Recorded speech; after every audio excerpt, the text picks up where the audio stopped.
Meghalaya Chief Minister Conrad Sangma has said that a third party is being brought in to look into the dome collapse case of the new assembly building.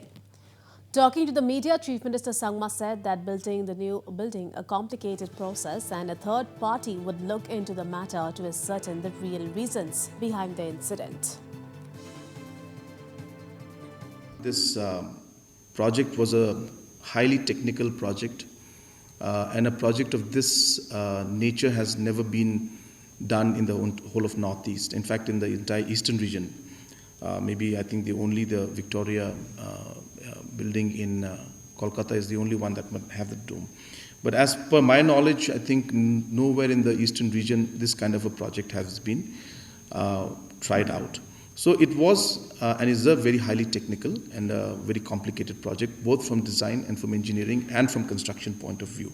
That's number one.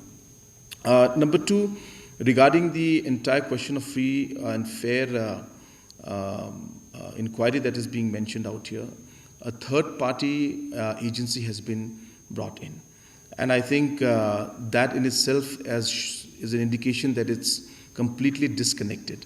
And this is an institution, and it's not that we have directly selected any institute. We have written to 4 institutes, and one has replied back saying that they are not free. And we have just received information, I can share with you, that we have just received information from IIT Guwahati, that they have said that they will be able to come and do the third-party inspection. We expect them to come in the next couple of days. And the inspection will be done, complete study will be done. It will be completely independent in nature, independent from both the stakeholders, the designers and the contractors, and also from the government.